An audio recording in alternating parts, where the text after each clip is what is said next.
If you can show a client how they'll make more money with your product or service, it makes the sale a whole lot easier. Building a business that works without you. Question-based selling. Now, sales is the engine for any business. If you don't have sales, you don't have a business. Even sales professionals find sales a challenge. It doesn't have to be that way when we know how. Let's go back to basics. What is selling? Well, selling is professionally helping others to buy, by definition. Now, my personal definition of sales is this, and you can write this one down.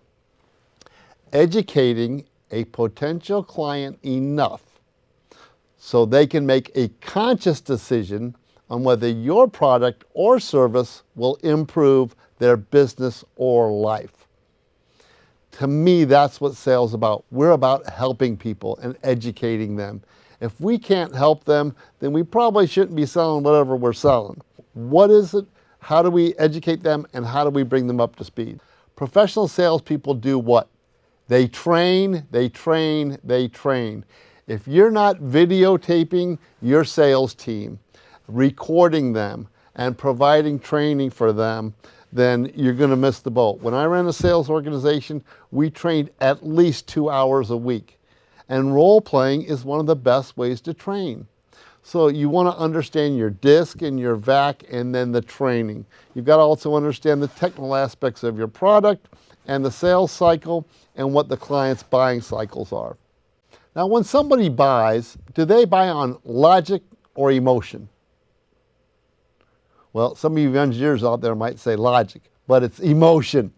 We use our logic to justify our emotion. I know I bought a Jaguar car and logically justified that because I wanted it. Why? Because that was emotion. We are emotional creatures and we buy on emotion. We'll justify it with logic. It's 80% emotion, 20% logic. Great salespeople have a purpose. It's about the prospect. It's not about your product or service. When we focus on what is the right answer for the client, we always, or the customer, we're always going to do the right thing. Who controls a conversation? The person asking the question controls the conversation. What kind of car do you drive? I just took the conversation anywhere I wanted it to go by asking the question. That's our secret weapon here. The best problem solver's weapon is questions. And this has to be practiced. What questions are you using? It goes like this. We ask a question. They give an answer. We ask a question, answer, question, answer, question, answer. Soon they'll ask a question, and when they ask the question, that's when we have the sale. It's ours to lose because you've engaged them. Now, what does that look like? Well, in the old days, you build rapport, you sell on them, and you follow up until they get so tired of hearing from you, they buy just to get rid of you. Well, I taught that sales training for years. The new model is like this, okay? Open-ended, specific, solution, temperature, detail. You want to dig deep. Who, where, what, when, why, how. These are all the questions you want to ask. Play dumb and dig deep, you know, like that old Columbo movie. Let me see if I understand this right. And are you saying this? Open-ended questions create emotion. This is not something you can answer with, you know, a yes or no. It could be, what do you want your business to look like in 5 years? What's the strategic direction for your business? What's the biggest challenge in your business? These are all open-ended questions. Based on your product or service, I recommend having at least 10 open-ended questions in your toolbox. These open-ended questions should be designed by you, the salesperson. And then specific questions. Now, this is what most salespeople are good at. What's your budget? When do you want to buy? You've got all of those questions typically listed out in your scripts already. Then you go to solution. The solution is about, based on what you've told me, here's what my recommendation is. And now that solution could be presented in a couple of different ways based on their DISC and VAC. A high D, they don't like to be told this is the answer. They want to choose between A and B. So a high D, you're going to say, well, do you like A or B better? Or A, B, or C? Which one do you like better? High I's like to buy on gut feel. So, hey, we're going to make this easy for you. I'll take care of it. Boom, we'll move forward. Here's some testimonials. High S's don't like big change. So we don't say, hey, this is going to revolutionize. It's evolution, not revolution. This is not going to be a big deal. We're going to move slowly and evolve this.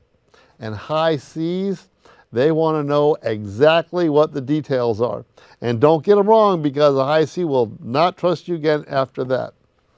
Understanding DISC and VAC, how you're communicating visual, auditory, or kinesthetically, is critical to the solutions and the temperature question. So after you present a solution, then it's, do you see what I mean there? Does that sound right to you? Can you feel how this is going to change your business? That's using your different visual, auditory, or kinesthetic learning styles, and then your DISC training into the sales process. This all makes sense? And then detail is, okay, when do you want to start making more money? When do you want to start improving things? Okay, let's get your credit card on file. How would you like to pay for this? Let's get the PO set up. Let's get a letter of intent, whatever the case may be for your specific business. And then it moves into the close, or moving into what I call the open, because it opens the relationship. This is not about a one and done. You're building a relationship with your clients or your customers, and you want them to buy again and again and again and again.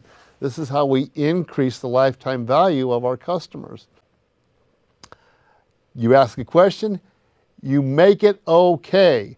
I don't know how many times I've seen new salespeople, they'll ask a question and they'll say, example, I spent $2 million on Google Ads. Oh man, I can't believe you spent that much. Well, you just called that person not very smart. So whatever they say, you make it okay. You ask a question, make it okay. Two most powerful words in that space are, that's right. You're not saying they're right. You're just saying that's right, because that's what they believe. Otherwise, they wouldn't be saying it.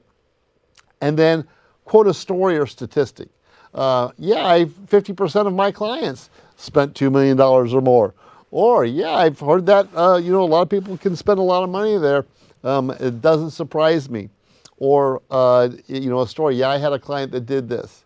So you need to have these story and statistics in your toolbox. Question, make it okay, story or statistic, and then a label. The label is about, okay, yeah, that sounds like this. And you take a note. Now, that label, it could be, okay, it sounds like you need this program, or you might need this car, or you might need this, or you might need this.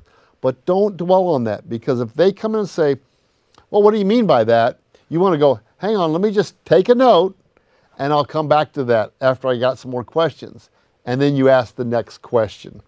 So ask a question, make it okay, story or statistic, label, take a note, next question, as you're going down the questioning funnel. You ask a question, they'll give you an answer, question, answer, question, answer. As soon as they ask a question, you've got the sale. It is yours to lose. That's when you've hit emotion. And people buy on emotion. That's what it's about. So there's some questioning softeners. So I like this one. Can I just ask you a question? I've only had one person say no, and that was my little brother. Or, by the way, incidentally, did you know this? Or, incidentally, can I ask you this question? By the way. So incorporate that into your practice, your training. You've got to practice this. It doesn't come natural to most people. After every question, listen attentively and give out positive strokes. Two most powerful words in the world. That's right. And incorporate that into your sales process. And speak in the prospect's language. What I mean by that is leverage your VAC in your DISC training, and then listen for words that they're using in their communication and incorporate it into your dialogue with them. It'll build rapport and show that you're listening to them. And do listen. If you're not listening, you're just rambling, you got to go back and practice. Question, make it okay, story statistic, label, take a note. Next question.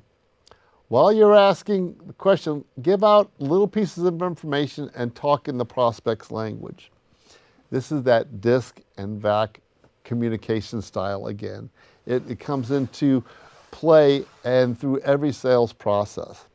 Always have a WIIFM modality. I used to tell my team, okay, I want you to think that your prospective client has a tattoo on their forehead. WIIFM. What's in it for me? In fluorescent green. And they're like, why would I want to imagine that? I said, because if you imagine that that potential client's got that tattoo, first of all, you're going to smile because they've got a fluorescent tattoo on their forehead. And then it puts you in the mindset, it's about them, not about you.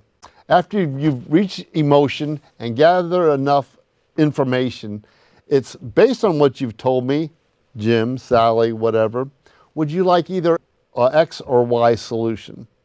Specifically for a high D, that's a must. So by giving someone a choice, they're making the decision. When offering the solution, check their temperature. So does that sound right to you? And go into a detailed question. Does that feel right to you? Does that sound right to you? Do you see how that's going to improve your business? When do you want to start moving forward? How does that fit with what you had in mind? Or which one best fits with what you had in mind? Or what would you like to implement the soonest? Assume the sale. Based on what you've told me, we better get started right away, shouldn't we? Or when do you want to start making more money if you're doing a cost analysis? I like using PIPs, profit improvement proposals. If you can show a client how they'll make more money with your product or service, it makes the sale a whole lot easier. Overcoming objections. Well, there's really only two objections, money or time. If it's money, you didn't establish the value of your product or service. And you need to go back and dive into that with, okay, here's how we're going to make money. I haven't had anyone say, if you give me $1 and I give you $10 back, how often do you want to do that? Well, they're going to want to do it all the time, every time. So establish the objection of no money or no time. Okay, what do we need to do to help with that? You've got to practice these objections. There's not that many of them, so define your objections, practice the response to them with your team. One of the things about objections is you want to tie them down. Okay, otherwise you can get objections rolling and rolling and rolling and rolling. Okay, besides not having enough money, is there any other reason we wouldn't buy today? If there's another objection, get it out. Okay, besides money and besides time and besides you having to rearrange your sock drawer, are there any other objections? And then you dive into them one at a time. And then, okay, let's get it started. After you've handled the objections. Here's how would you like to pay for that solution when you want to get started. Let's get your credit card on file, or all ones that I like to use. The detailed questions are, would it be okay if I outline what needed to get doing, what we're going to do next? So then you kind of paint that picture. Okay, we're going to get started here. We're going to do this, this, this, and this. Especially with high C's, they want to know what's happening in high S's. So you got to kind of paint that picture on what the next couple of steps are and how they get going. And then, this is the hardest one for salespeople. It's silence. When do you want to get started with this? And shut up. This takes practice. Whenever you or your team can ask that final question and then shut up for 1 full minute, then they're good enough. I had a client come into my office and I said, okay, so when do you want to start making more money? And we both sat there and looked at each other. And you can try to hand them an ink pen. You can try there's lots of different techniques. I like handing them something because it opens things up. And we went for about a minute and he goes, well, you've been through some good training. I said, so have you. Practicing that silence takes practice. It's not natural. And after you've got the deal, shut up and schedule the next appointment. Okay? You manage your funnel and your reports, but shut up and schedule the next appointment to come out there.